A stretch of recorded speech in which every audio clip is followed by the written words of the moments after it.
Abençoar o ministério do irmão Matt. Eu convido para estar aqui.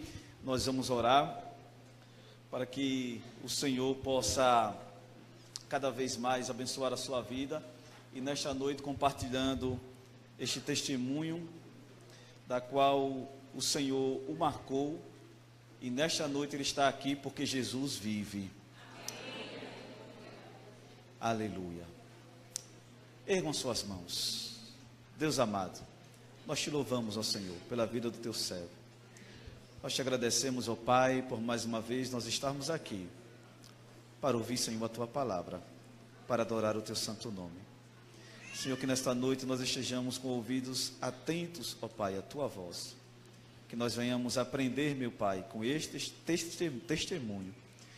E nós venhamos, ó Pai, tirar lições para a nossa vida, de como nós podemos, ó Pai, proclamar ainda mais o teu evangelho, para que o teu reino, Pai, seja engrandecido, para que o teu nome seja glorificado. Senhor, continua abençoando, continua, meu Deus, derramando da tua unção, da tua graça nesta noite. É o que nós te pedimos, te louvamos, em nome de Jesus. Amém.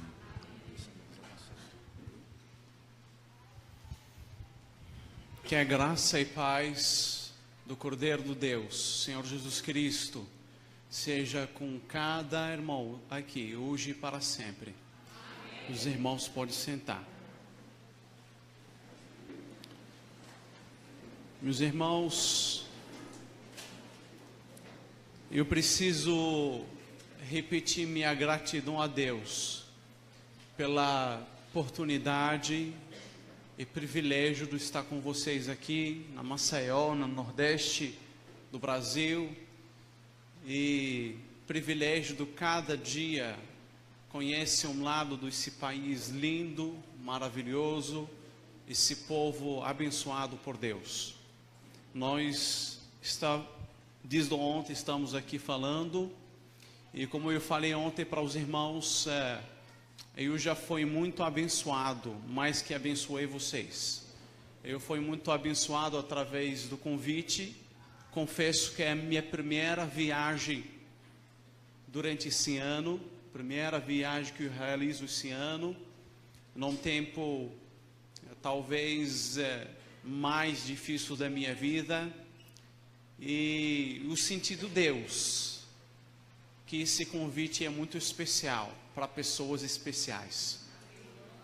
Em fim de contas, meus irmãos, nós pregamos, mas quem salva é Cristo. Em fim de contas, nós apenas mensageiros do Evangelho. A bondade dos irmãos nos levar para comer nos lugares talvez mais belos da cidade, para conhecer a cidade de vocês. Também da generosidade dos irmãos nos colocar dos hotéis mais confortáveis para a gente descansar. Mas, meus irmãos, na final de tudo isso, eu quero deixar algo bem claro antes de comentar ou conversar sobre minha história com Cristo, que nós não somos estrelas e nós não somos super-homens. Nós somos homens e mulheres, embaixadores do Evangelho. Temos esse privilégio de levar uma mensagem do Cordeiro para aqueles que precisam de ouvir. Gostaria de compartilhar minha história com Cristo, que cada dia, cada semana, cada mês, Deus está escrevendo mais um capítulo nela. Porque quando o Senhor Jesus Cristo começa a fazer um trabalho, Ele completa aquele trabalho. Quando Deus começa a escrever uma página na sua vida, Ele termina de escrever. Ele não para de escrever. E durante nossa jornada com Cristo, várias vezes a gente pensa que nós vamos andar no tapete vermelho durante todas as nossas vidas, porque nós declaramos que é Jesus Cristo o Salvador das nossas vidas. Mas no caminho da caminhada a gente descobre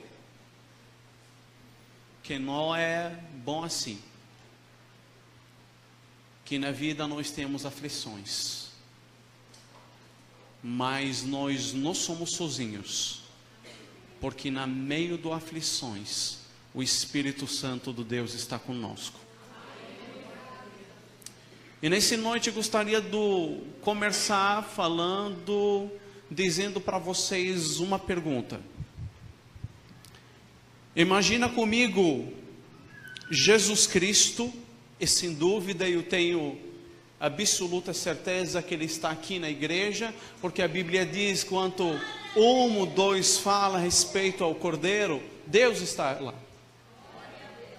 Imaginemos que Jesus Cristo está no meio de nós, está dizendo a cada um de vocês, um milagre seja realizado.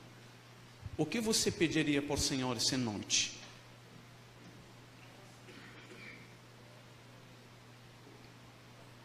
Meus irmãos, nossas mentes, nossos momentos viajam demais.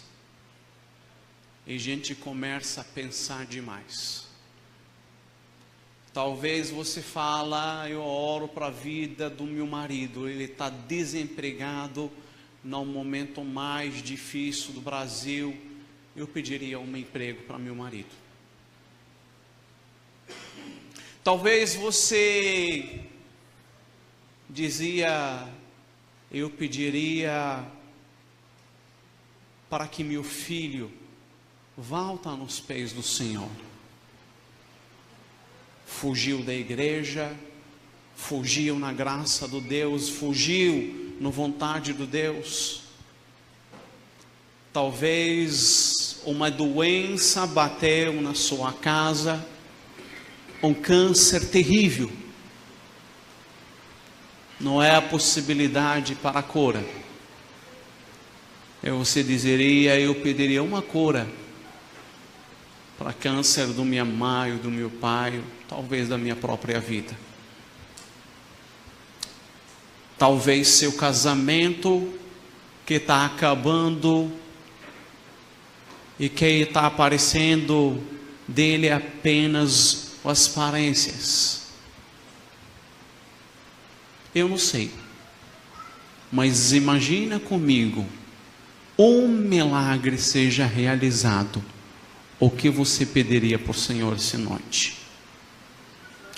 Vamos tentar responder essa pergunta lá na final. Gostaria que você abrisse sua Bíblia comigo, na primeira carta do Paulo, na primeira Coríntios, capítulo 1, os versículos 27 até 31.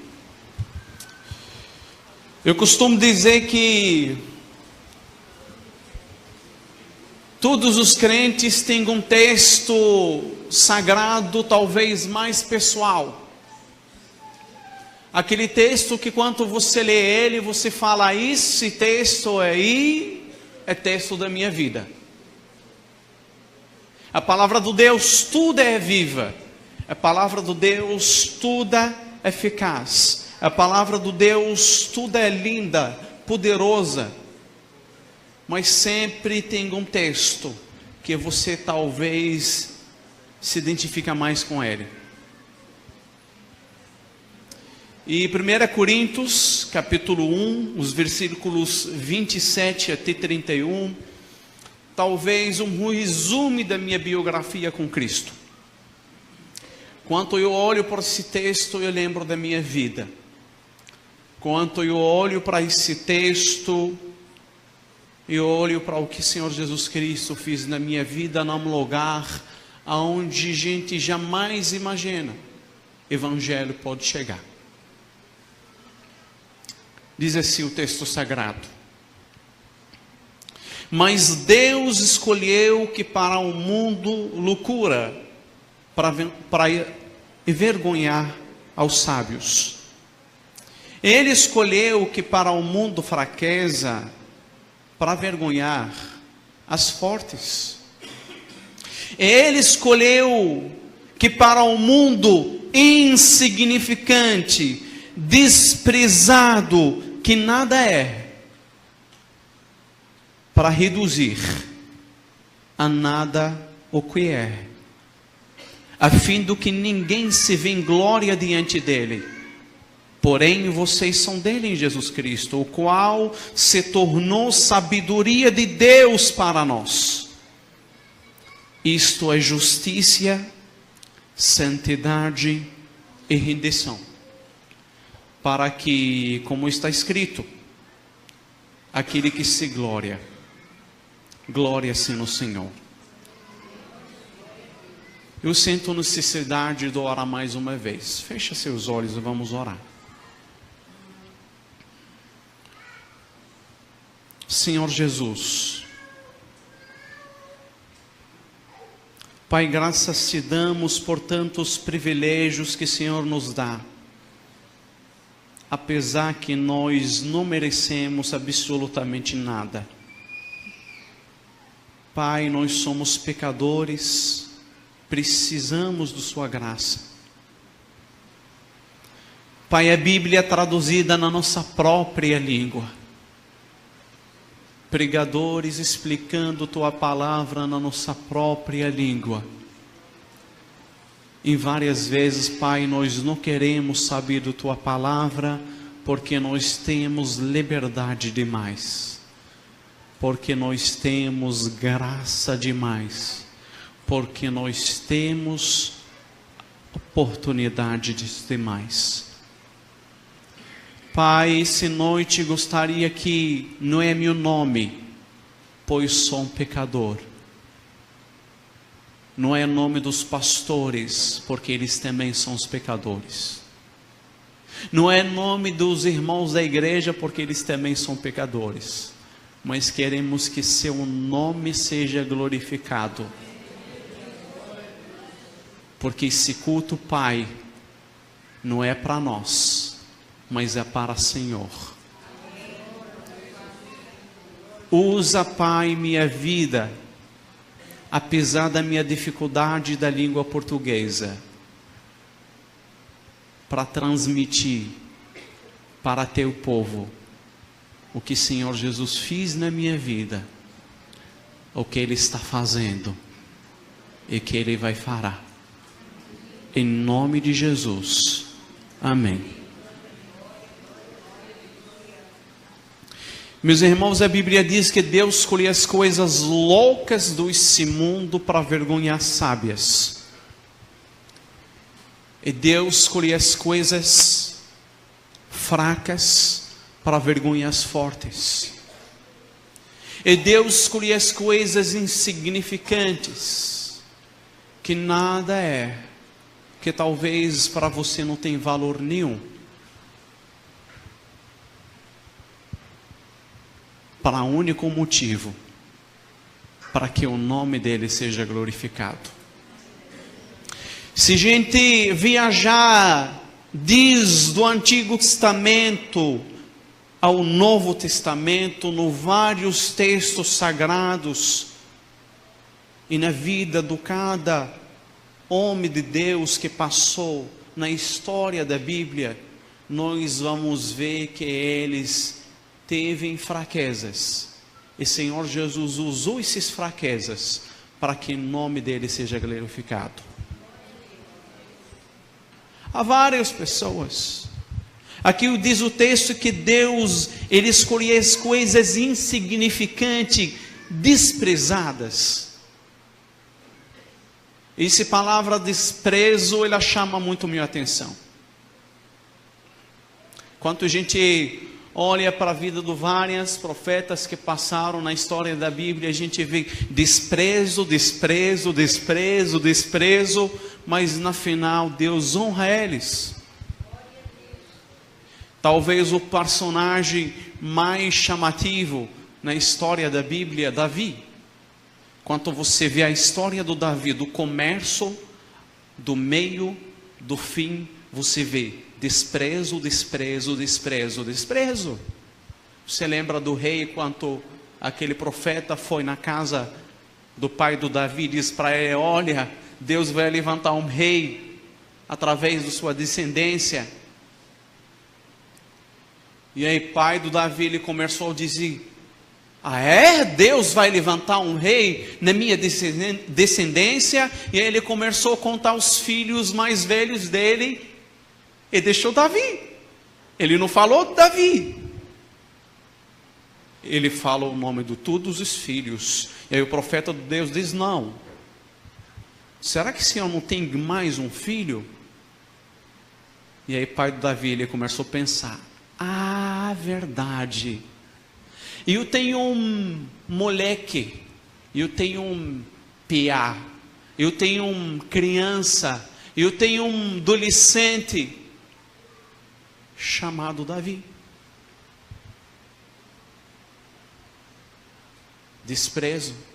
Você volta na metade da história do Davi, quando o gigante, ele vem há várias vezes ao povo de Israel e diz para eles: eu quero brigar com alguém de vocês, se vocês me vencem, terra será de vocês, mas se eu vence um de vocês, vocês serão nossos escravos.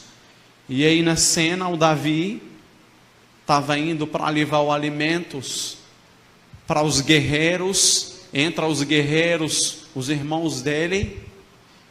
E aí Davi está lá ouvindo aquele cena do gigante repetindo aquele frase. E aí os lutadores, quando viram Davi, eles começaram a falar: olha, o rei diz, quem ganhar esse gigante, ele não vai pagar impostos, inclusive vai casar com a filha do rei. Então Davi ficou empolgado. Logo quando ele chega lá, o irmão mais velho dele, ele diz para ele: Davi, o que você está fazendo aqui? Seu lugar cuida dos ovelhas, seu lugar cuida dos animais, o que você está fazendo aqui? Desprezando Davi. Mas Davi diz: não, eu vou lutar contra esse cara. E na mesma cena você vê o desprezo de novo. Aquele gigante diz: rapaz, vocês não têm um corajoso, vocês trazem para mim um moleque, uma criança, um adolescente para lutar contra mim? Desprezo. Mas o inimigo no texto, ele visou, ele não vê aquele pedra refinada que estava na mão do Davi. Diz o texto que aquele inimigo, os inimigos do Deus tão cegos, que ele vê apenas o pau que estava na mão. Mas que estava na mão é uma pedra afinada. Porque quando Deus cega o inimigo, ele cega mesmo. E eu imagino Davi olhando para aquele gigante, olhando para o capacete dele do bronze, olhando para, talvez nós falamos hoje na linguagem de hoje, aquele camisa prova do bala, também do bronze, olhando para os joelhos dele, também do bronze. Aonde essa pedra vai passar?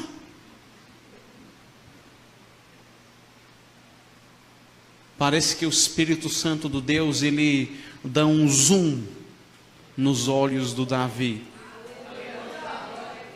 e mostra aquele brecha bem pequena daquele gigante. E aí o trabalho do Davi é lançar a pedra. É trabalho do Espírito Santo do Deus, que aquele gigante cai e morre imediatamente. Davi vence. Ele vai no palácio para receber o recompensa. E aí no meio da multidão, o que acontece? O rei permitiu que dá a filha mais velha. Davi estava apaixonado para a filha mais velha. E aí o rei vai no meio do cena e dá a filha mais velha por outra pessoa e dá a filha mais nova para Davi. Desprezo.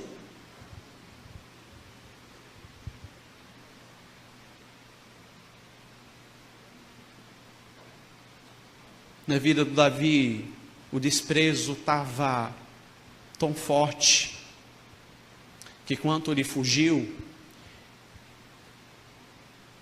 e os inimigos se identificaram a ele andando pelas ruas e disseram: não, esse é o Davi que ganhou aquele gigante. Diz o texto sagrado que Davi, ele fez do paralítico, ele virou os olhos dele, ele começou a se arrastar pela cidade para não mostrar que ele é Davi. O desprezo, ele faz o ser humano, meus irmãos, faz algumas coisas que a gente não imagina. Eu estava assistindo o jornal um pouco tempo para trás, Jornal do Paraná, e um menino de 16 anos deu 11 tiros numa menina. Quando eles perguntaram a ela: mas por que você fez isso? Ele falou: porque ela me desprezou. Português, meus irmãos. Me desprezou. E eu fui até ela, falei que eu gosto dela, e aí ela diz: eu não gosto de você mais. Então, desde aquele dia eu estava com raiva e de 11 tiros. Meus irmãos, o desprezo, ele deixa você sem rumo. Desprezo, ele deixa você sem direção. O desprezo, meus irmãos, mata. Desprezo, ele pode ser manifestado através de um olhar. O desprezo pode ser manifestado através de palavras. O desprezo pode ser manifestado através dos gestos. O desprezo pode ser manifestado através de muitas coisas.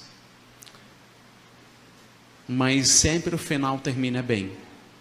E eu jamais na Bíblia achei um nome mais lindo que foi dado por Jesus, melhor, que é filho de Davi.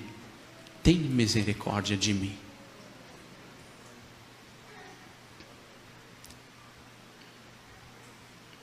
Deus escolhe as coisas fracas, insignificantes, desprezadas, que nada é, para um único motivo: para que o nome dele seja glorificado. Meus irmãos, eu nasci durante toda a minha vida em Marrocos, foi criado minha vida toda em Marrocos. Eu sou refugiado religioso diplomático no Brasil. Isso não é importante na minha história. Entrei em Brasil em 4 de agosto de 2013. Ou seja, tenho 4 anos e poucos meses no Brasil. Confesso para vocês que português é uma das línguas mais difíceis que encontrei na minha caminhada. E quando você fala marroquino, você está falando muçulmano. É novidade para nossa sociedade marroquina. Você fala que você conhece um marroquino e crente no Senhor Jesus. Não existe. O marroquino já nasce muçulmano, segundo o nosso povo. Marrocos é um país na norte da África, que a língua oficial dele é árabe, segunda língua oficial é francês. Nós temos 3 fronteiras, temos uma fronteira com Espanha, do 15 quilômetros de água, temos uma fronteira com Algéria, e nós temos fronteira com Mauritânia. E Marrocos é um país de monarquia. Eu nasci dentro de uma família monarca. Meu pai até hoje maior autoridade religiosa do país. Quando eu entrei no Brasil e pedi refúgio religioso diplomático, vários irmãos falaram para mim: irmão Mehdi, você está perdendo tempo. Vai pedi outro refúgio. O irmão é casado, faz uma permanência no país baseada ao casamento. Falei, meu irmão, Deus que me convidou, responsável sobre o convite. Eu sou refugiado, religioso, diplomático. Meus irmãos, confesso que eu tive várias entrevistas. Passei talvez os primeiros 2 anos mais difíceis da minha vida. Várias entrevistas com Polícia Federal, com o Ministério da Justiça. E após 2 anos, foi declarado como único refugiado religioso diplomático da nacionalidade marroquina na história do Brasil. Refugiado para único motivo, por causa do Evangelho.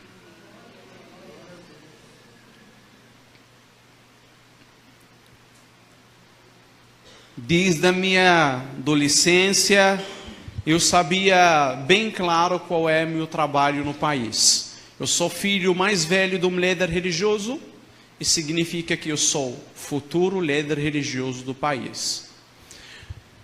Se você quer fazer algum curso específico, pode fazer, mas você é futuro líder religioso do país. Nos nossos países, não é nós que escolhe o que é o melhor para nós. Nossos pais escolhem o que é melhor para nós. Eu estava brincando um dia num congresso e falei para eles, é cultural, mas para vocês não é cultural.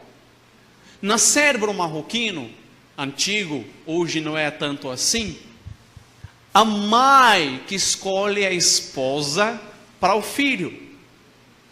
Por quê? Porque o filho, ele confia no pai dele de tal maneira que ele diz que minha mãe vai escolher uma mulher linda, abençoada e reta. Então eu vou confiar na minha mulher, na minha mãe. Para vocês aqui isso é doido. Mas é totalmente diferente o cérebro deles. Eles pensam dessa forma. Eles pensam dessa forma. Então, desde criança, sabia meu papel, bem claro. Eu sou o filho de um líder religioso. Ou seja, futuro líder religioso do país. Estudei na escola do Família Real até 16 anos da minha idade. Terminei o baccalaureate, ensino médio.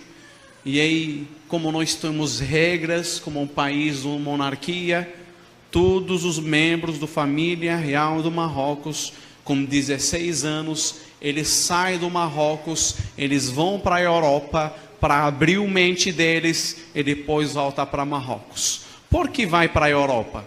Marrocos foi colonizado pelos franceses até 1950. Então, nós temos vários intercâmbios com Marrocos e França. O marroquino fala francês fluente. Jamais você pode identificar o marroquino falando francês com sotaque marroquino. Porque desde criança nós falamos árabe e francês. Eu não posso mentir, falo que eu sou brasileiro, porque português é uma língua difícil. Já identifica que eu não falo português perfeitamente. Então, com 16 anos, eu saí do Marrocos e fui para alvo mais fácil para nós, como bolsa do governo. Então eu fui para a França para estudar talvez dos melhores universidades do planeta.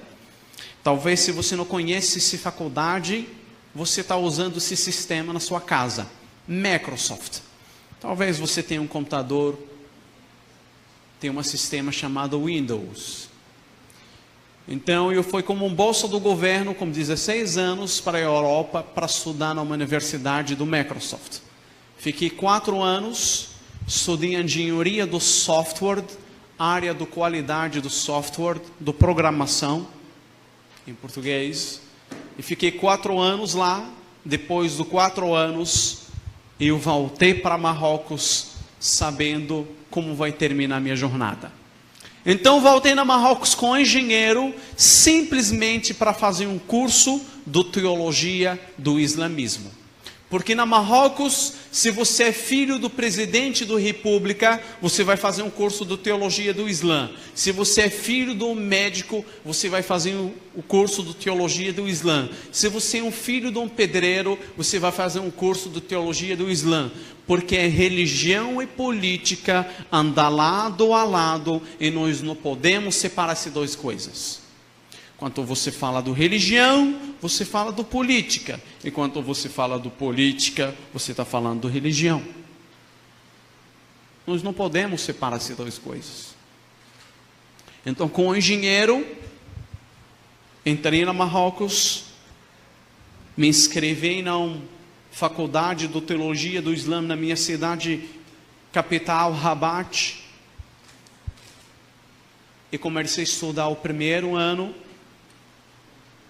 E aí o segundo ano era meu trabalho do TCC, o trabalho de conclusão do curso, meu mestrado.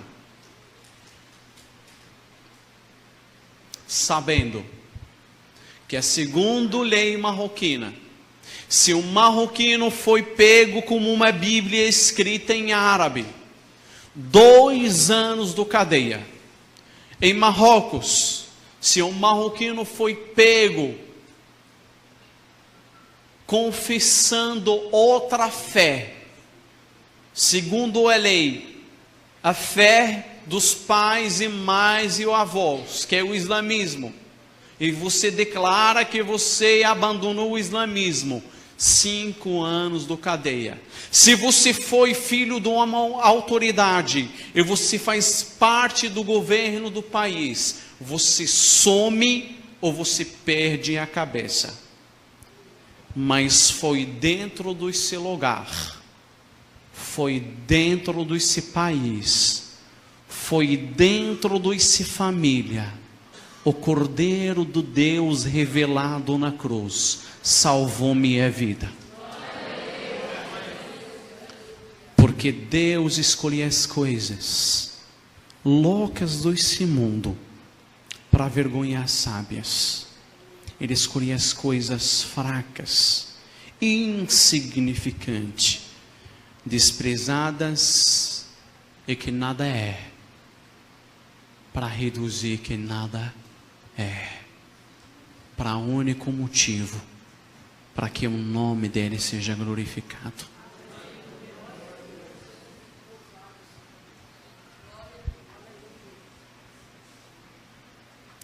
Se você ler toda a história da Bíblia,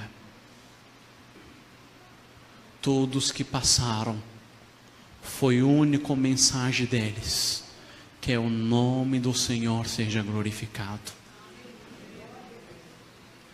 Eles não pregaram que você do empregado você vai ver a patrão. Eles não pregaram que é do pobre você vai ver a rico. Eles não pregaram que você vai viver uma vida perfeita, sem problemas. Eles contaram uma história só, que nós somos um povo que vive na lâmina do pecado e fomos resgatados pela mão poderosa do Senhor.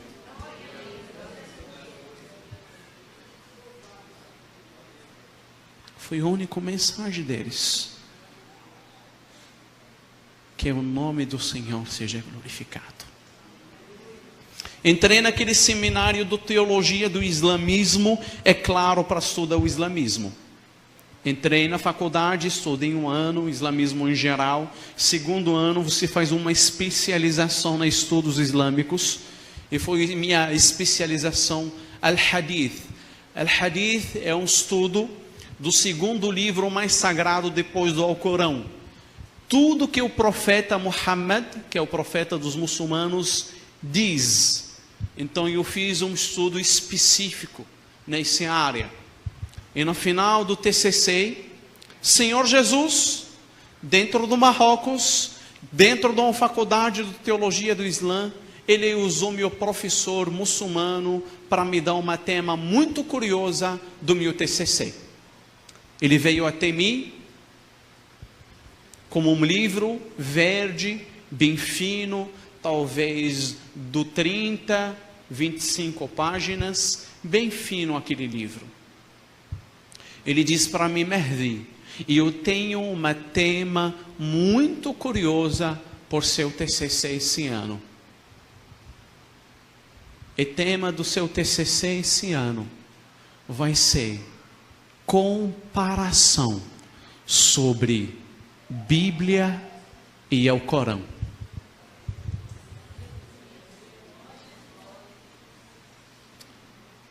Senhor Jesus, usou um muçulmano que não tem Espírito Santo de Deus. Senhor Jesus, usou um muçulmano que não tem Espírito Santo de Deus, dentro do Marrocos, dentro de uma universidade de teologia do Islã, para me dar uma Bíblia, para um único motivo: para que o nome do Cordeiro seja glorificado. Porque Deus escolhe as coisas loucas. Meus irmãos, se nós não queremos pregar o Evangelho, Deus está usando incrédulos, muçulmanos, terroristas, para que o nome dele seja glorificado. Paulo, na sua última carta ao jovem Timóteo, dizendo para ele: Timóteo, prega a palavra, porque Deus está manifestando em toda a terra. Por causa disso, prega a palavra.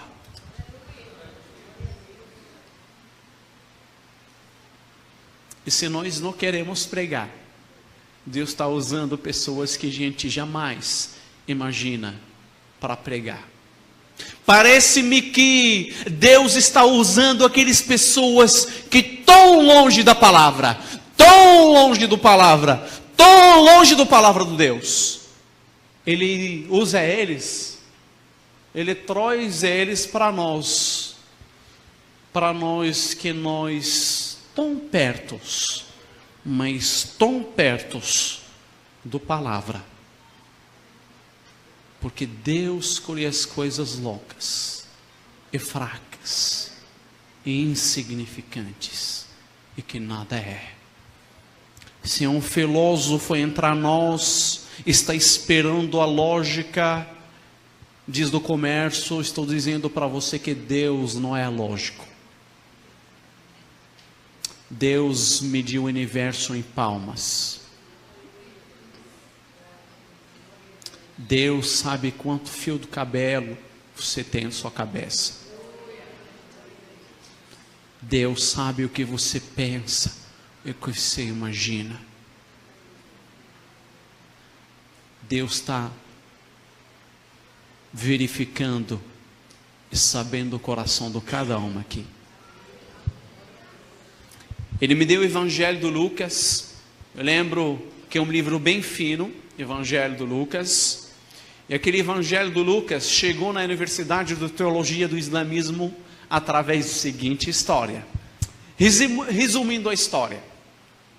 Na Marrocos nós temos um orfanato há mais de 30 anos. Esse orfanato foi fundado por alguns irmãos nossos americanos que foram ao Marrocos para fazer esse orfanato, para cuidar de crianças que não têm pai, não têm mãe, e também pregar evangelho para essas crianças.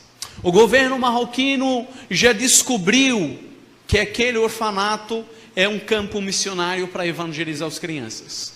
Então ele avisou a liderança e disse para eles: olha, vocês têm 48 horas para sair de Marrocos. E aí aqueles irmãos falaram: não, Marrocos é nosso país, e para cá nós não vamos sair.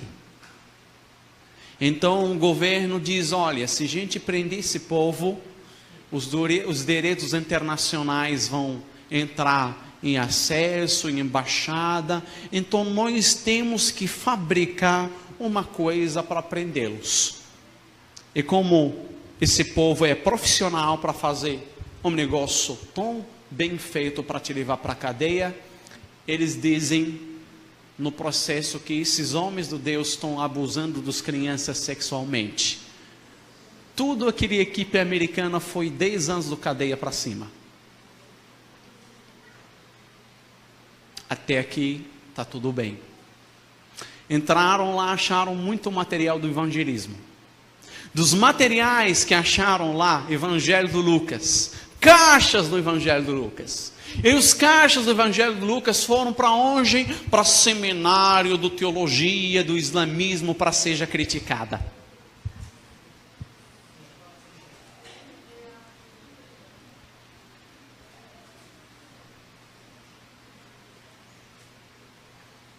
Eu conheço muitas pessoas dentro daquela universidade que leram aquele livro, que pensaram foi modificado para criticá-lo, e Deus modificou a vida deles, porque Deus escolhe as coisas que a gente não imagina para glorificar o nome dele. Eu peguei o Evangelho do Lucas e, meus irmãos, eu estava muito empolgado, porque eu estava segurando um livro que é proibido por lei você segurar. Eu estava segurando um livro e na minha mente dizendo, nem um marroquino tem, porque se um marroquino tem, pode falar, 2 anos do cadeia. Peguei o Evangelho do Lucas, coloquei na minha mochila, empolgado ainda, indo correndo para casa, e aí o líder religioso disse, não, vem aqui filho, está pensando que é brincadeira? Me levou na diretoria, escreveu um artigo para mim, uma autorização, dizendo que eu estou andando com um livro não permitido por lei. Esse livro deveria ficar 90 dias comigo e seja devolvido para a faculdade de novo. Vou confessar uma coisa para vocês, eu nunca devolvi o Evangelho do Lucas mais.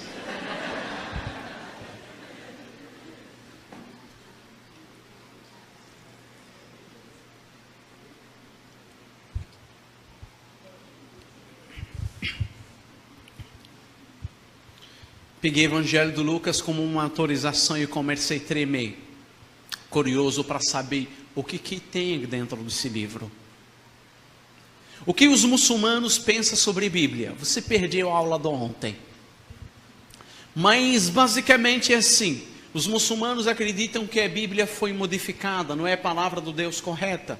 E se você pergunta qualquer muçulmano, tá ok, se a Bíblia foi modificada, então me dá o cópia original. Ele não tem resposta.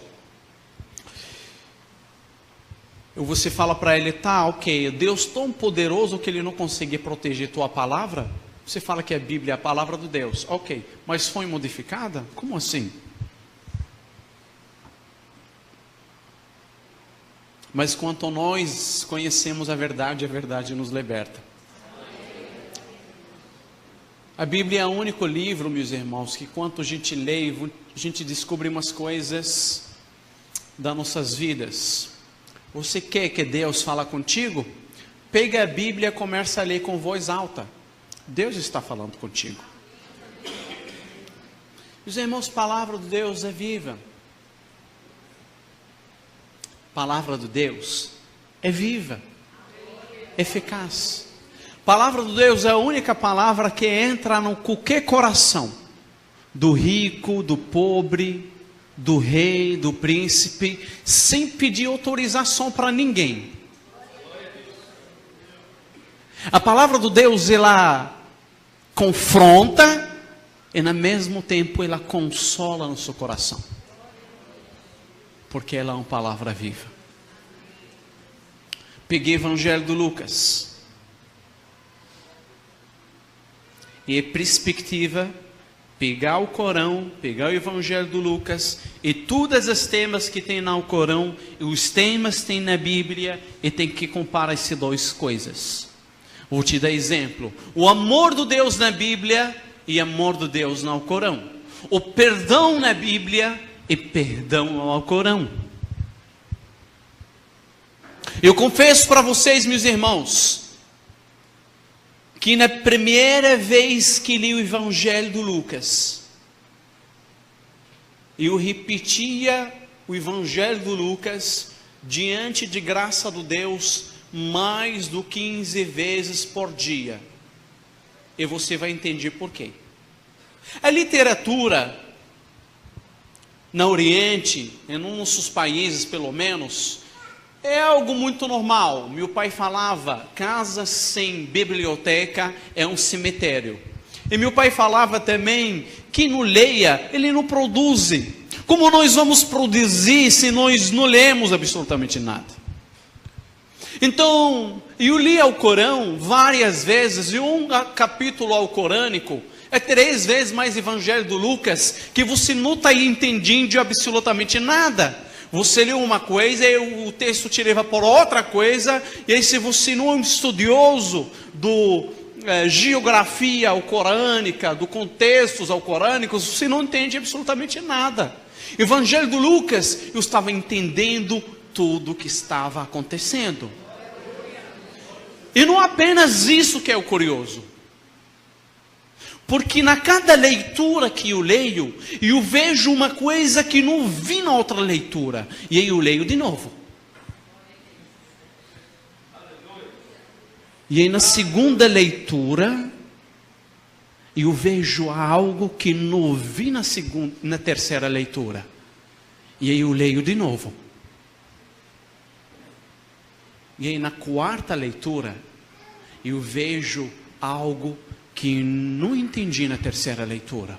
Eu tenho que repetir de novo. E comecei a dizer que esse livro é mágico.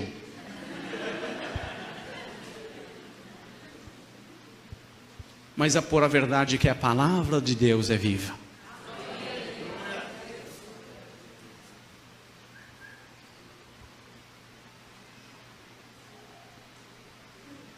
Eu lembro daqueles momentos que eu decorei o Evangelho de Lucas, ainda muçulmano, dirigindo o carro, e aí de repente eu começo a repetir o Evangelho de Lucas, sem querer, e aí de repente paro e diz, o que eu estou falando, o que eu estou dizendo? A palavra de Deus chacoalhou meu coração de tal maneira, que eu tive vontade de derrubar vários textos bíblicos e colocar no Alcorão, mas eu não consigo. E me deixa te dar um exemplo, no comparações que eu fiz. A perdão, por exemplo. A perdão talvez coisa mais complicada, mais difícil dentro da nossa comunidade evangélica hoje. Você perdoar.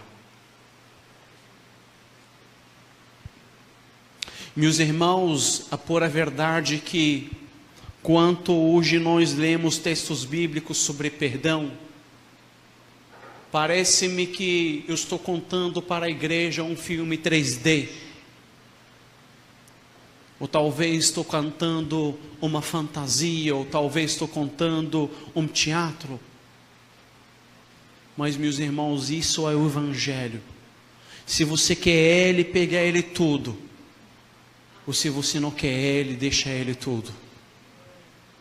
Imagina comigo quando Jesus sobe nos montes do Jerusalém, dizendo para os judeus que o Império Romano tomou as terras deles.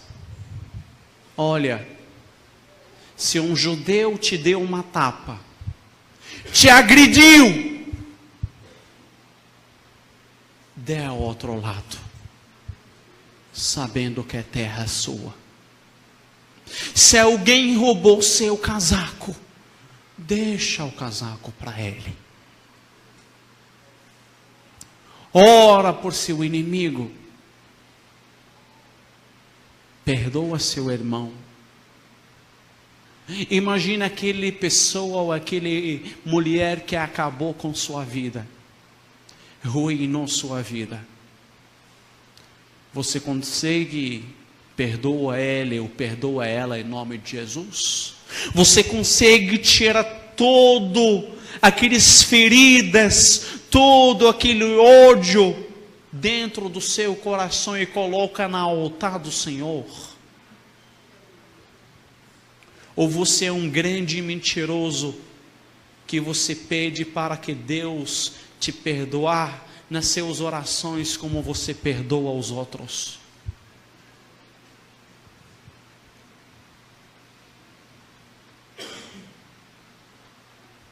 No islamismo não é perdão, não existe perdão.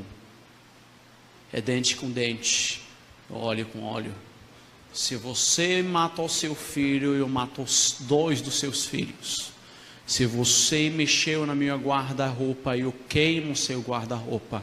Se você bateu na minha mulher, eu bato e mato sua mulher e seus filhos. Não é perdão.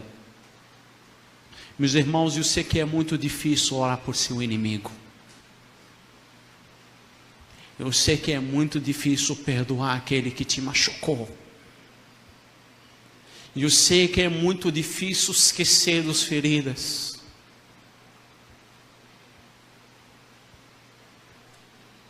Mas nós somos aqui, por isso, para buscar santidade e aprender mais com o Senhor. Há várias comparações que não dá tempo para fazer elas. Há várias comparações que chacoalharam o meu coração. E na cada comparação eu tenho certeza absoluta que essa palavra chamada Bíblia é palavra de Deus.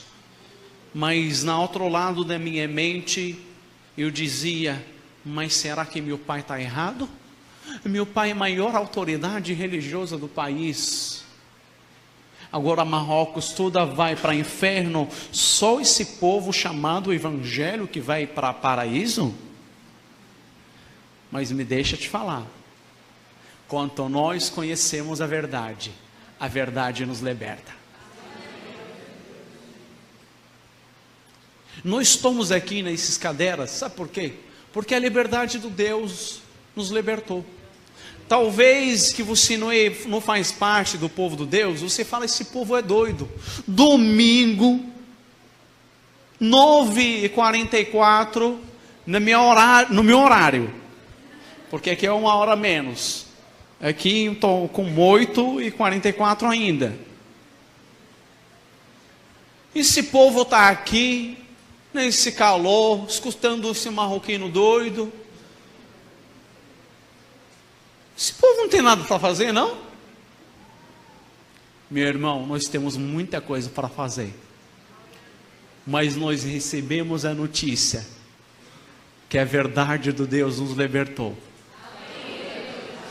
Estamos aqui para louvar o Cordeiro do Senhor.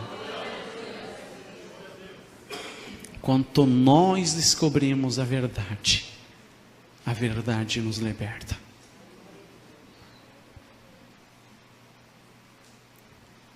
Logo após esse trabalho, eu preciso, ainda na TCC, trabalho de conclusão do curso, entrevistar um líder religioso da Bíblia em Marrocos. E aonde vou achar esse homem de Deus?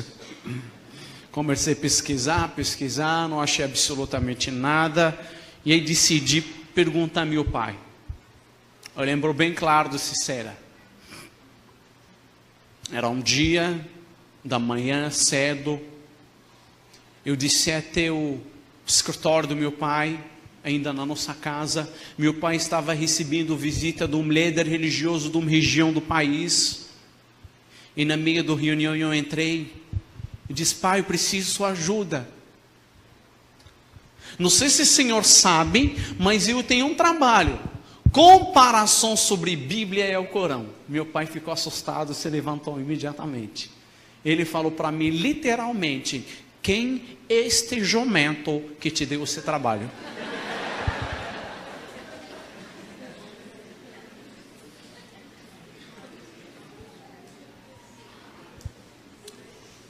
A palavra jumento é algo carinhoso para nós. A Bíblia fala, volta na Gênesis 16, quanto a Bíblia fala que os ismaelitas, que os árabes, são jumentos selvagens que vivem nas fronteiras.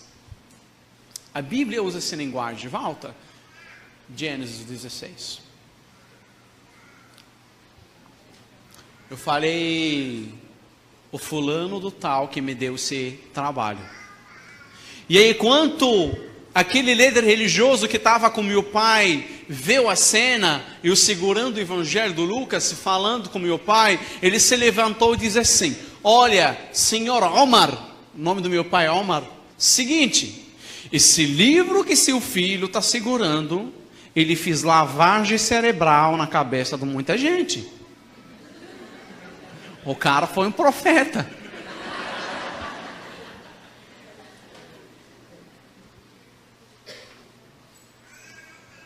Meu pai falou: não fala isso. Esse livrinho não vai fazer nada na cabeça do meu filho.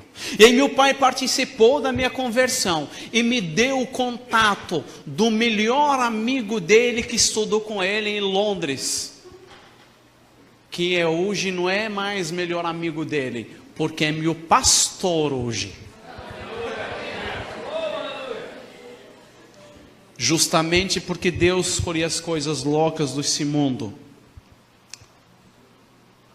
para vergonhar sábios. Obrigado, minha irmã.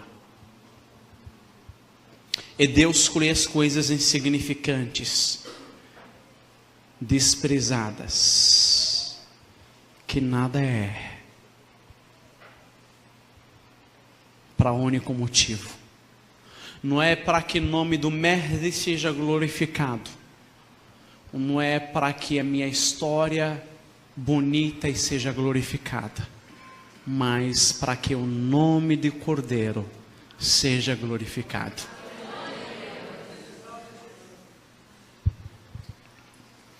Meu pai teve uma experiência numa época da vida dele em Londres. Ele estudou como um libanês iraquiano, um árabe. E esse homem era muito chegado ao meu pai. Ele sabia quem é meu pai, o cargo que meu pai ocupa no país, em Marrocos.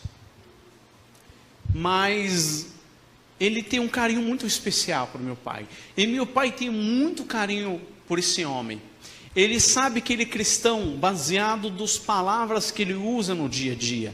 Por exemplo, ele não fala Salamu alaikum, que a paz seja com vocês. Ele fala An-na'matu was-salam, graça e paz, que é uma expressão cristã. Então, através de umas coisas, meu pai identificou que esse libanês iraquiano é muito provável que ele é cristão. Mas meu pai não sabia que ele é pastor também. Então meu pai me deu imediatamente e-mail dele e diz: olha, eu conheço um cristão muito especial, escreve para ele e pede para que ele te ajudar. Então, primeira vez na minha vida, em 2009, eu escrevi um e-mail por um pastor. Eu escrevi dizendo: olá, meu nome é Mehdi, sou filho do senhor Omar. Eu preciso muito de sua ajuda. Eu tenho um trabalho de comparação sobre a Bíblia e o Corão. E eu tenho apenas 32 perguntas criticando a Bíblia. Se o senhor pode me ajudar. Ele me respondeu logo após aquele dia e fiquei muito feliz pela resposta dele.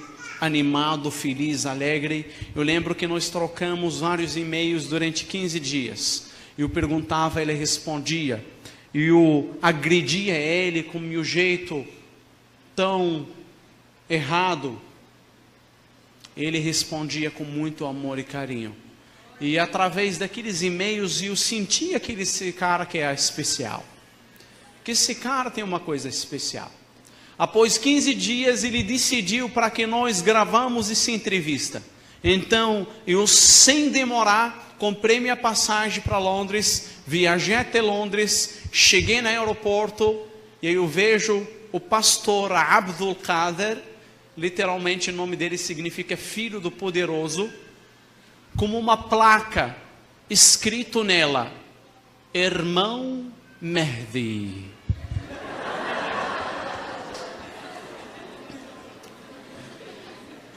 Falei, esse cara é maluco. E aí desde lá, ele me batizou desse nome, né?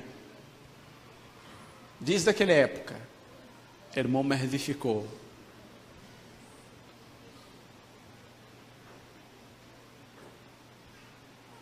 8 anos para trás.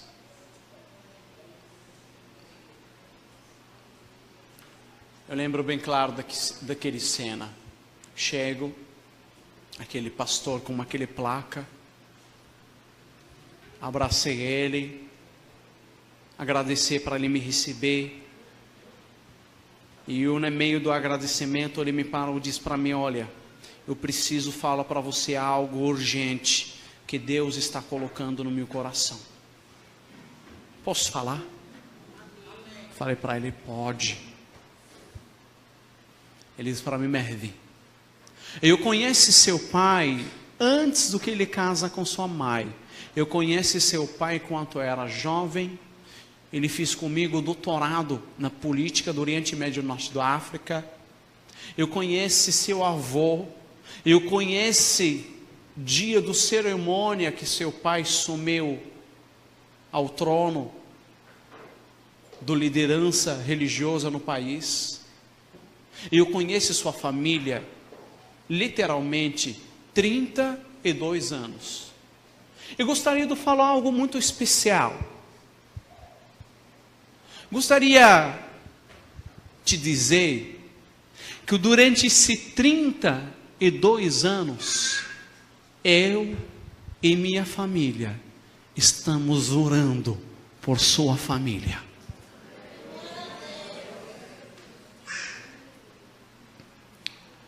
Um amigo estava orando por amigo dele há 32 anos.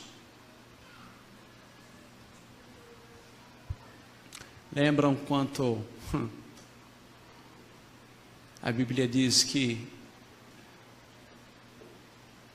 todos os povos, de línguas, raças e nações vai glorificar o nome do Senhor? Essa é a promessa. Vai ser povos, tribos, de várias línguas, de várias nações. Eles vão glorificar o nome do Cordeiro. Eles são lá irmãos lá marroquinos, irmãos libaneses, irmãos sírios, irmãos da Arábia Saudita, irmãos iraquianos, irmãos americanos, irmãos chilenos, irmãos argentinos, irmãos espanhóis, todos eles filhos do mesmo Pai, glorificando o nome do Cordeiro. Nós cremos nisso. Quando ele falou aqui, ele falou: muito obrigado. E foi para a casa dele. Fiquei 4 dias. Durante esses 4 dias que eu fiquei, eu perguntava, ele respondia. E eu perguntava, ele respondia. Ele não falava nada mais, ele não falava nada menos. Ele não me falou que Jesus me ama, ele também. Ele não me deu um folheto de evangelismo, é bom fazer isso. Ele não me deu uma Bíblia do presente, é bom fazer isso. Ele não falou que Jesus morreu para mim, é bom fazer isso. Mas ele fez algo muito curioso, que é a minha oração, que Deus nos dá esse dom, que esse homem Deus deu para ele. Ele pregou o evangelho através de sua própria vida para mim. O pastor Abdul Kader, dos poucas pessoas que quando olha para a vida deles, eu lembro do Jesus. Como esse homem trata os filhos, como esse homem trata a esposa, como esse homem trata a familiares dele.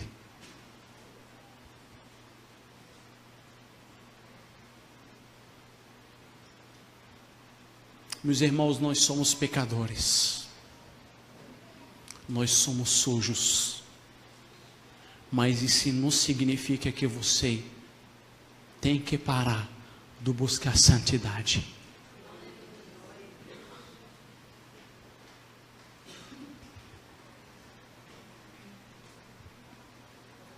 4 dias. E na minha mente tenho certeza absoluta que é Jesus Cristo, Filho de Deus. Mas ainda é medo na minha mente, ainda uma pé dentro da igreja, uma pé fora da igreja, dizendo: será que é o mundo, tudo está errado? Sou esse povo que está falando a verdade? Após 4 dias, numa noite, eu chego na casa dos meus pais. Após uma viagem longa, e primeira vez na minha vida vou orar. Quando eu era muçulmano, eu orava 5 vezes por dia, direcionado a Meca. Faço umas rituais antes de orar. Mas essa vez foi totalmente diferente. Eu estava fedido do viagem, eu estava cansado. Eu não busquei direção alguma. Literalmente eu fiquei do joelho e peguei o Corão e peguei aquele Bíblia na outra mão e falei: Deus, será que existe um Deus? Salva minha alma, se eu tenho ainda uma alma.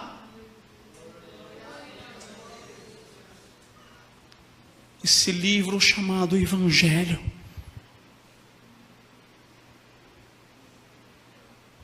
ele conta a história de um personagem,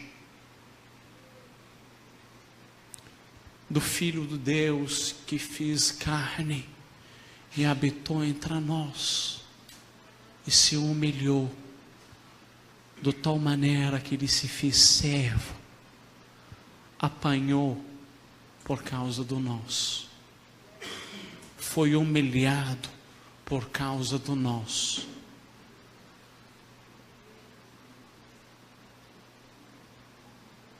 Desde o nascimento dele até o final do ministério dele, só problemas. Na barriga de Maria, acusada Maria.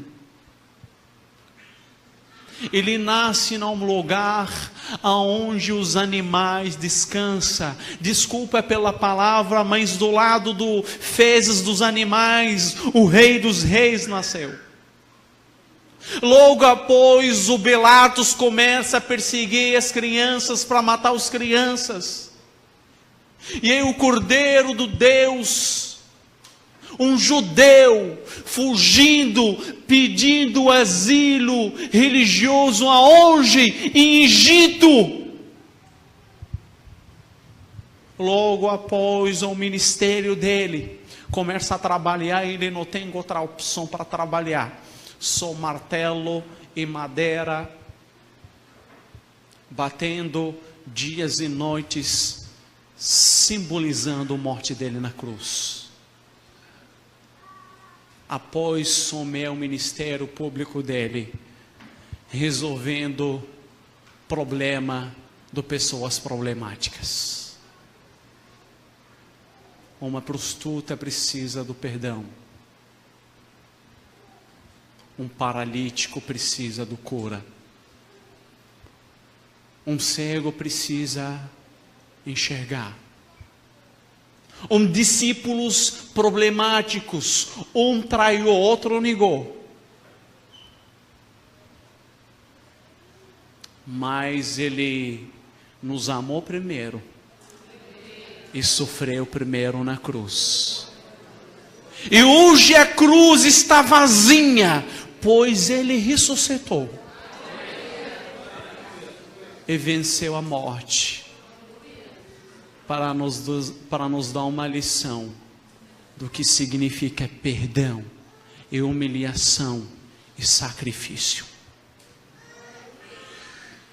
Esse livro tão fantástico que mexeu com minha vida. E na outra mão estou com outro livro chamado Alcorão, que vivi durante toda a minha vida com ele, mas nunca senti o que eu estou sentindo como esse livro chamado Bíblia, que tão pouco tempo está na minha vida. Meus irmãos, eu fui para cochilar, fui para descansar. Não sei se vocês viram algumas histórias de alguns muçulmanos que sonharam com Jesus. Alguém ouviu? Levanta a mão. Alguém? 1, 2, 3, 4, 5, 6, 7, 8. Muito bem. Eu nunca sonhei, mas meu sonho é sonhar com Jesus. Mas minha maneira foi diferente. E você tem que entender porque os muçulmanos estão sonhando, porque é curioso. Na teologia do islamismo, Deus, ele não fala diretamente com o homem. Deus, para falar como um profeta, sabendo que profeta, uma pessoa santa, não tem pecado no islamismo. No islamismo eles acreditam que é profeta, não tem pecado. Mas Deus, para falar com o profeta, ele precisa de um anjo mais santo, para seja um mensageiro contra ele e Deus.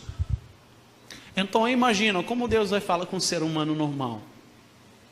Totalmente diferente da teologia bíblica. Deus veio para quem?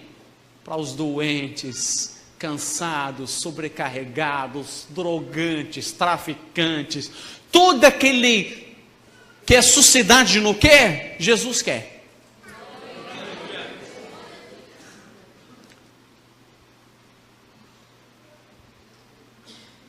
Então Deus não fala.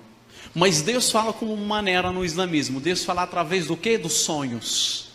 Ah é? Sonhos? Então vocês vão sonhar. Aconteceu uma história muito curiosa no Egito.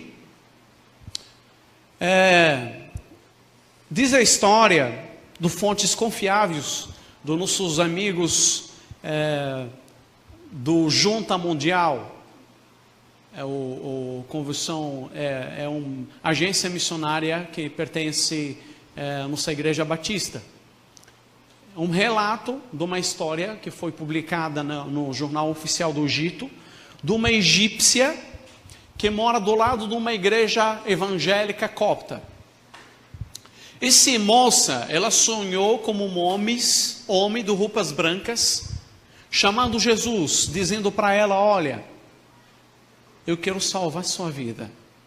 Se você quer chegar até mim, vai lá, anda com aquele povo, que aquele povo vai te ensinar meu caminho. Ele apontou para a igreja evangélica lá. Essa mulher muçulmana, ela foi para a igreja, mas infelizmente foi expulsada, porque o pastor ficou com medo. Falou o seguinte: se a gente receber ela, o marido pode vir aqui, explodir a igreja, matar alguém. Então ela foi para outra igreja, foi recebida. Um dia decidiu contar o que aconteceu para marido. E no Oriente Médio e Norte da África nós temos um crime chamado crime de honra e vergonha. Ou seja, se você mata sua esposa, seu filho, porque ele blasfemiou contra Deus e você tem provas, você não será preso, porque é um crime de honra e vergonha. E o que acontece? Essa mulher contou a história para o marido, e por causa da honra e vergonha, o marido cavou embaixo das escadas da casa, enterrou a mulher dele viva. E não apenas a mulher, a filha dele de 11 anos. Meus irmãos, eu não sei como aconteceu, mas minha história, ela tem algo sobrenatural. Porque se você não acredita nas umas coisas bíblicas sobrenaturais do Senhor Jesus, você não precisa acreditar na Bíblia. Porque Paulo e Silas, eles teve umas visões, dizendo para eles: olha, vai para tal lugar. A Bíblia conta para nós várias experiências sobrenaturais. Mas que eu saiba que se mulher e filha dela ficaram enterrados 3 dias. Família do esposa começou a procurar. Marido fez do vítima e começou também a procurar. Um dia, os vizinhos da cima, escutando gritos embaixo das escadas, chamaram a polícia foi imediatamente, cavaram. Meus irmãos, 3 dias, mãe e filha ainda vivos. Não me pergunta como, porque coisas do Deus eu não entro para perguntar. Eu não sei como. A Bíblia diz que é o coração do rei na mão do Senhor. Você pode dormir do jeito e acordar do outro jeito. O Senhor Jesus pode, talvez, fazer uma coisa hoje na sua vida que você menos imaginar.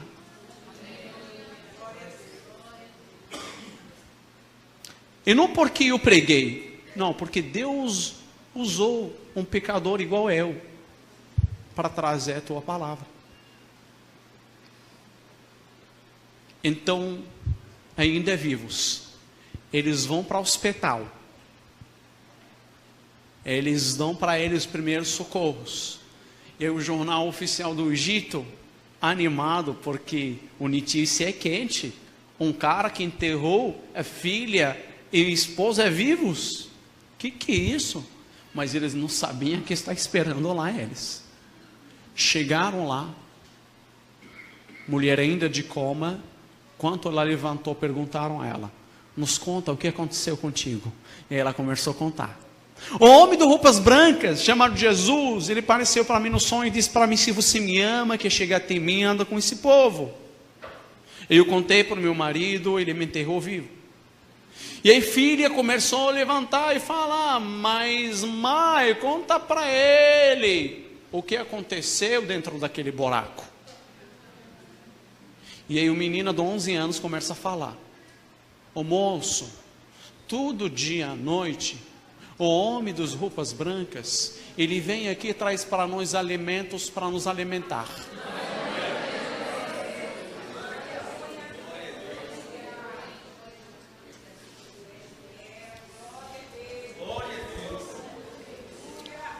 Porque Deus escolheu as coisas loucas desse mundo para vergonhar sábias. Ele escolheu as coisas fracas. Ele escolheu as coisas insignificantes. Ele escolheu as coisas desprezadas. Ele escolheu as coisas que nada é. Ele escolheu as coisas que você menos imaginar para o nome dele seja glorificado. Nosso Deus é um Deus que surpreende nossas perspectivas. Nosso Deus é um Deus que toca nossos corações e que cura nossas feridas e que nos dá sempre nova vida com Ele.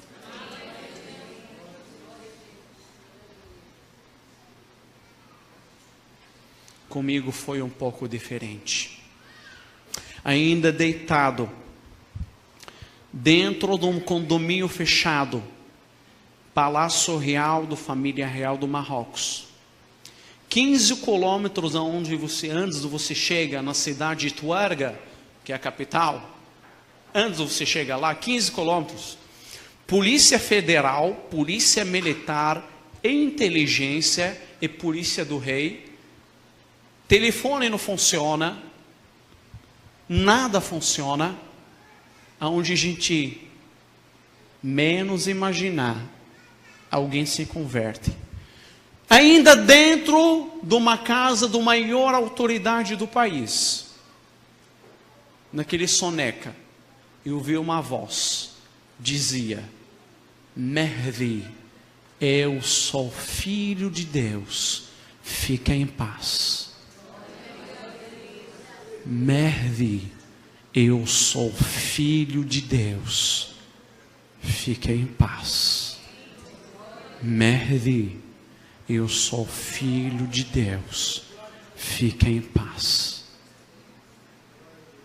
E eu fechei meus olhos como um muçulmano incrédulo e abri meus olhos como um crente no Senhor Jesus.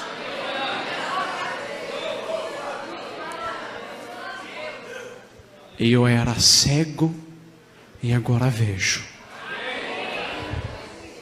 Porque Deus escolheu as coisas loucas e fracas para glorificar o nome dele. Na mesma noite ainda, peguei o telefone e liguei para aquele pastor de Londres. Liguei e disse para ele: pastor, desculpa, estou ligando nesse horário, mas eu preciso falar também uma coisa que está no meu coração. Lembra que o Senhor diz, ao dia que cheguei no aeroporto de Londres, que o Senhor está orando para a minha vida há 32 anos? Ele disse sim. Falei: então, eu sou a resposta de sua oração. Nós somos filhos do mesmo Pai hoje. Nós somos filhos do mesmo Deus hoje. Ele me deu o primeiro contato da igreja subterrânea na Marrocos. E viajava toda sexta-feira, 650 quilômetros de carro. E volto 650 quilômetros de carro. Estaciono 5 quilômetros longe da casa do irmão. É um irmão americano. E aí quando chego lá, o irmão está tremendo, dizendo: será que se alguém atrás de você? Então entra, fecha a porta, fecha a janela, fala baixo. 40 minutos da Bíblia. E após 40 minutos da Bíblia, nós serão expulsados para não chamar atenção. E eu tenho que viajar 650 quilômetros, esperar outra sexta-feira para voltar de novo, para escutar sobre Jesus. Eu tive que viajar fora do Marrocos para participar dos cultos, sem ainda minha família descobrir, até chegou o grande dia. Era dia do festa do Cordeiro.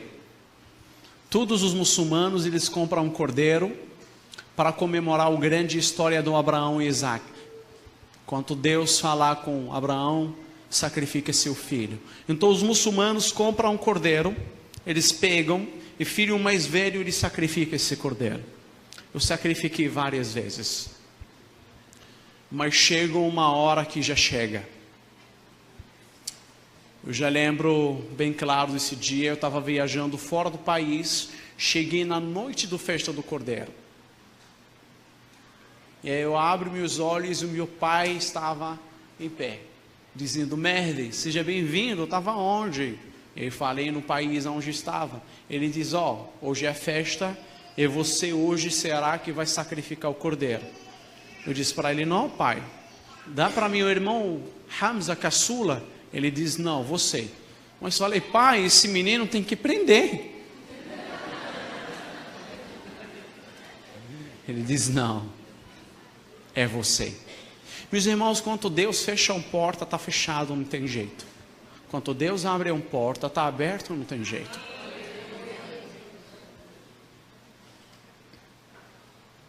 Eu olhava para a figura do meu pai. Eu sempre queria ser igual ao meu pai. Eu colocava minhas pernas onde meu pai colocava as pernas dele. Eu roubava a perfume do meu pai e coloca em mim, para as pessoas cheira que eu tenho mesmo perfume do maior autoridade religiosa. E eu roubava aquele galabia do meu pai, aquele lençol do pregador muçulmano. Eu começo a pregar para os paredes, eu começo a pregar para as ovelhas o islamismo. Eu queria sempre ser igual ao meu pai. Mas meu pai hoje ele fala que ele não tem mais um filho chamado Mehdi. Meu pai ele fala que Mehdi morreu no dia que ele diz que é Jesus Cristo, Filho de Deus. Nesse dia, eu olhando para o rosto do meu pai, e dizer para ele: pai, eu não vou sacrificar esse cordeiro. O Senhor não está entendendo o que está acontecendo comigo. Eu não vou sacrificar esse cordeiro, pai, porque meu cordeiro, ele já foi sacrificado, crucificado há 620 anos antes do islamismo, e meu cordeiro e seu cordeiro, chamado Jesus Cristo de Nazaré.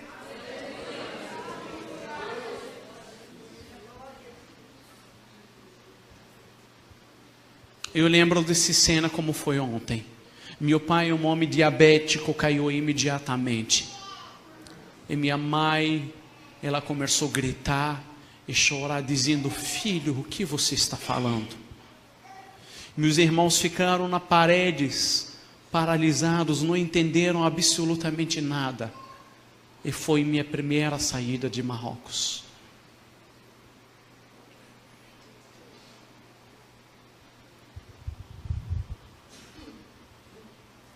Mas se seu pai te abandona, seu mãe te abandona, seu marido te abandona, seu mulher te abandona, seu Pai Celestial nunca vai te abandonar.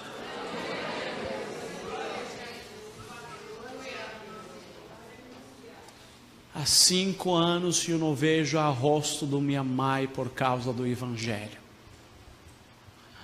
Há 5 anos não posso olhar nos olhos do meu pai por causa do Evangelho.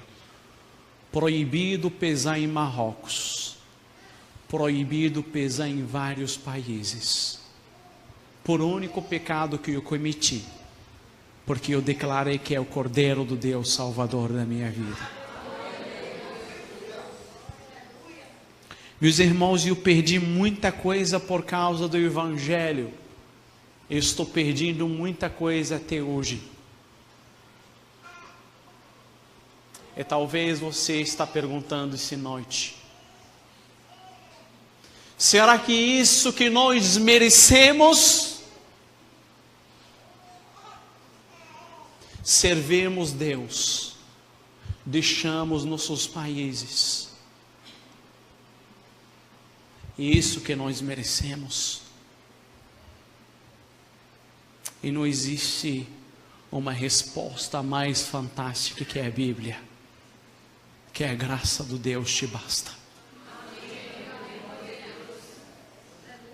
Problemas na igreja, Jesus, dono da igreja, a graça do Deus te basta. Problemas no trabalho, Jesus Cristo é dono do seu trabalho, a graça do Deus te basta. Problemas no seu casamento, Jesus Cristo, Ele é dono do seu casamento, a graça do Deus te basta. Eu perdi tudo por causa do Evangelho, e ganhei tudo por causa do Evangelho. Eu pensava que eu sou membro da família real, mas agora eu sou membro da família real verdadeira. E nas minhas veias, e nas suas veias, anda sangue mais valioso do mundo, que foi derramado na cruz. Feche seus olhos e vamos orar.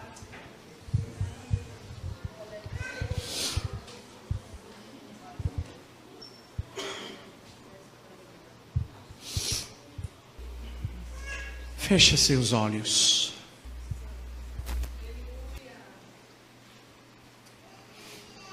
Eu não sei como você entrou essa noite. E você também não sabe como eu entrei essa noite.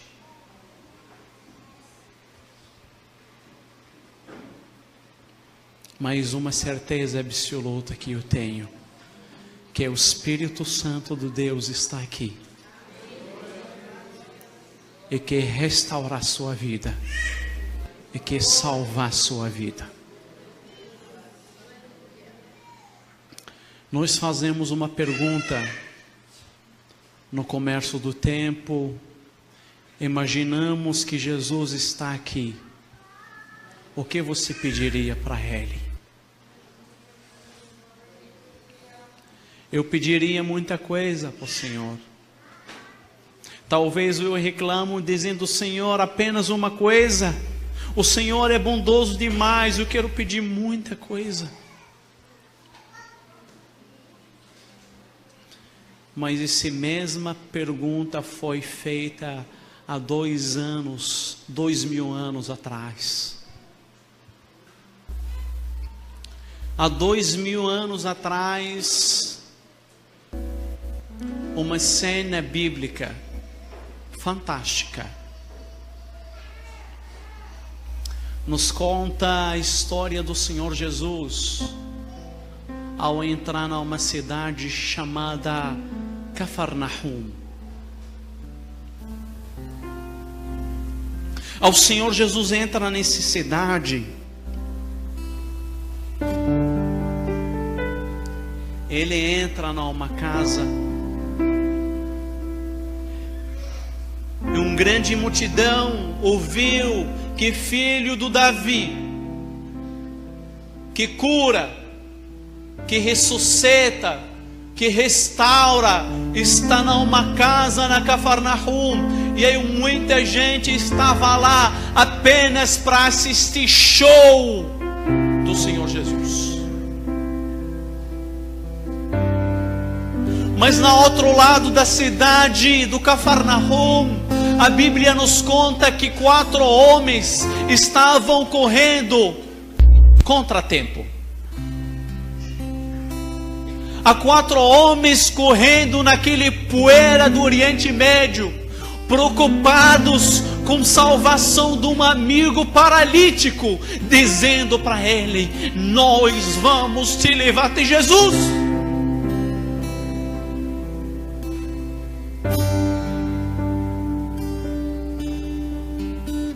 Há 4 homens preocupados com salvação de um amigo, dizendo: nós vamos te levar até Jesus.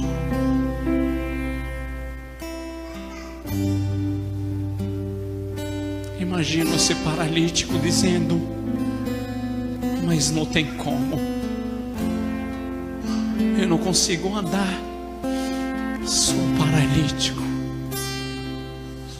Mas aqueles homens, eles dizem: nós vamos fazer um jeito. A Bíblia nos conta que eles são 4.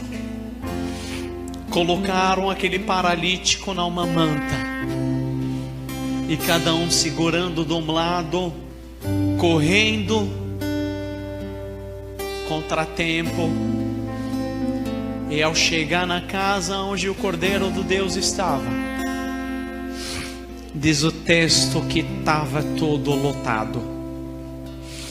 A porta estava fechada, a janela estava fechada.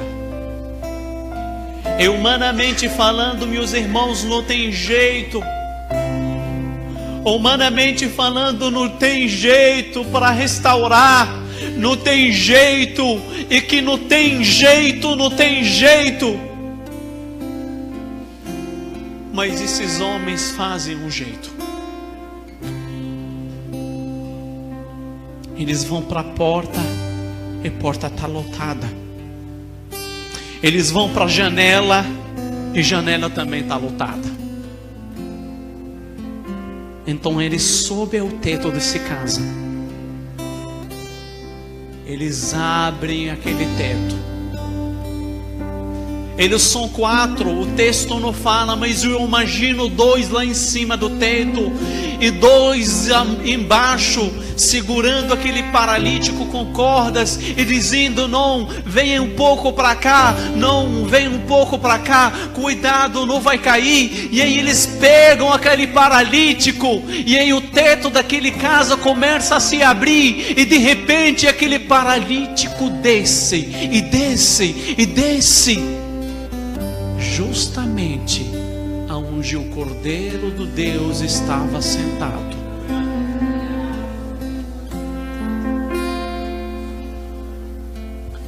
E aí o Evangelho do Marcos diz assim: vindo-lhes a fé, vindo-lhes dai-lhes a fé. Diz o Senhor Jesus ao paralítico: filho,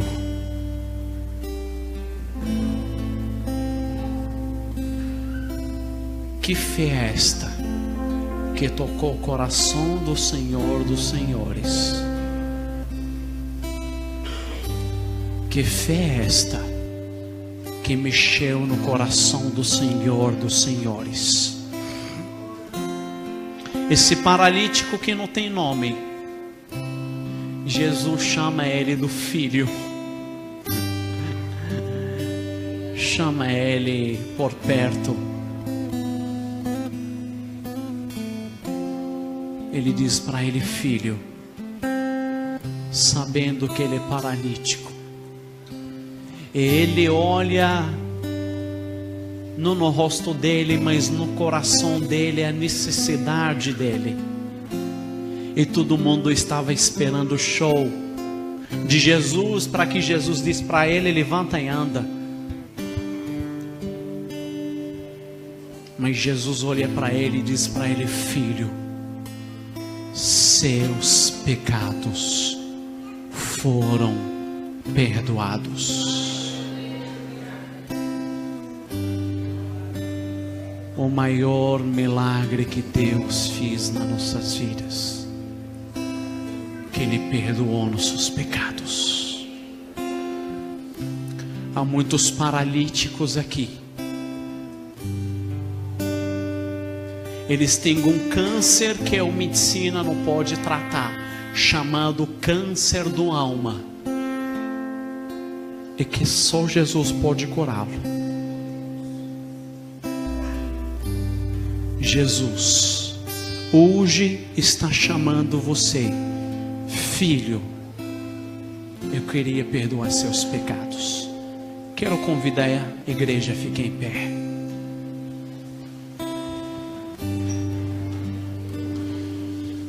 Talvez você conheça Jesus,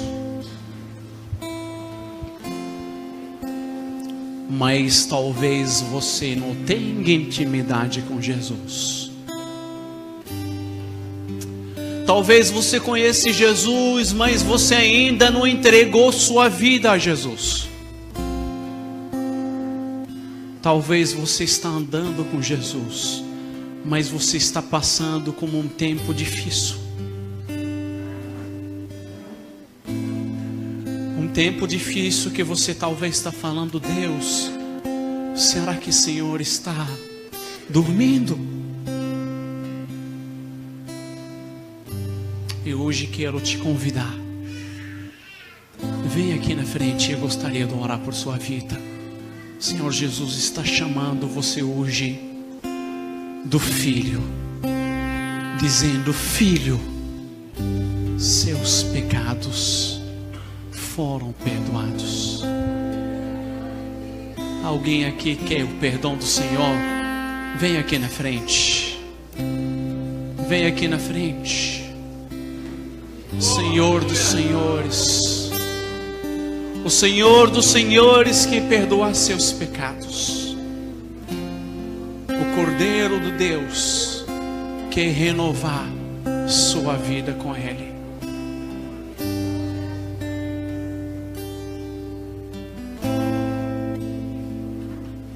Talvez você conheça a Bíblia,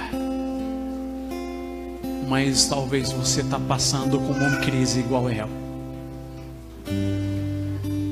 Vem aqui na frente, eu gostaria de orar por sua vida. Jesus está chamando você hoje. Jesus está tocando a sua porta hoje. Jesus quer salvar a sua vida hoje. Jesus quer renovar os votos hoje contigo. Você não pode ter vergonha, porque Ele não teve vergonha quando Ele foi na cruz. Tira seu orgulho, tira sua vergonha, tira sua religiosidade, entrega sua vida diante do Cordeiro. Vem aqui na frente. Gostaria de orar por sua vida.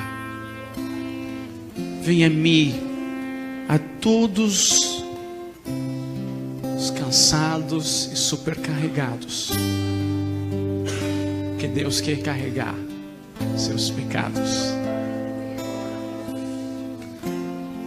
que Deus quer salvar a sua vida.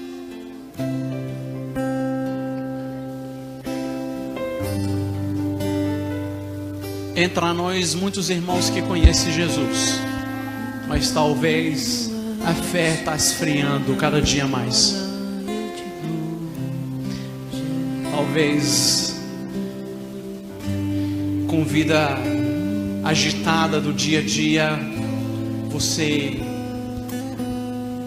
não está dando conta, mas você quer renovar seus votos com o Senhor. Vem aqui na frente também. Eu gostaria de orar por sua vida. Talvez você é comprometido com a igreja, talvez você é membro de uma igreja, talvez você é um obreiro, mas uma coisa está mexendo no seu coração, uma coisa está tirando seus dias do sono, uma coisa está magoando o seu coração. Eu também quero orar por minha vida e orar por a sua vida. Vem aqui à frente. Louvado seja Deus. Amém. Talvez você está passando por uma situação que só Jesus sabe. Talvez você está sofrendo algo que só o Senhor sabe. Quero orar por sua vida.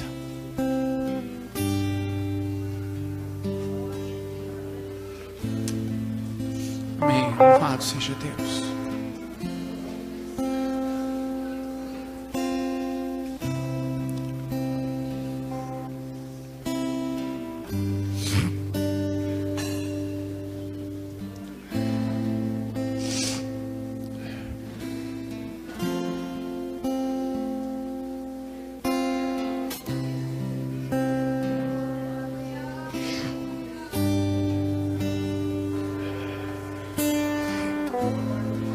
Coloque a sua mão aqui em frente e vamos orar para a vida dos irmãos.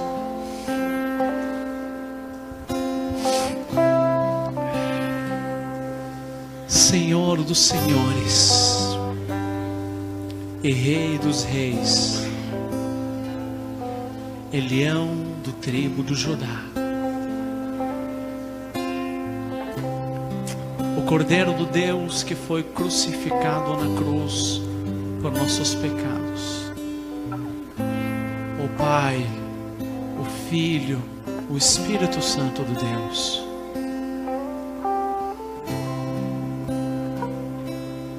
Pai, confessamos aqui que nós somos pecadores. Confessamos aqui que nós precisamos da Tua graça. Confessamos aqui que nós somos miseráveis. Tem misericórdia de nós. Pai, aí eu junto com meus irmãos que estão aqui à frente, queremos mais intimidade com o Senhor. Queremos aquele primeiro amor que nós tivemos pelo Senhor, aquele paixão, aquele fervor que nós tivemos com o Senhor. A Bíblia diz que a festa no céu quando alguém se rende ao Senhor. Estamos aqui, Pai, rendidos a Teu nome. Estamos aqui, Pai, ajoelhados diante do Teu trono. Tem misericórdia de nós, ó Filho de Davi. Restaura-nos. Pai, supre todas as necessidades. Cura nosso coração, cura nossa alma, cura nossas vidas. nos dá uma vida mais íntima contigo, Senhor.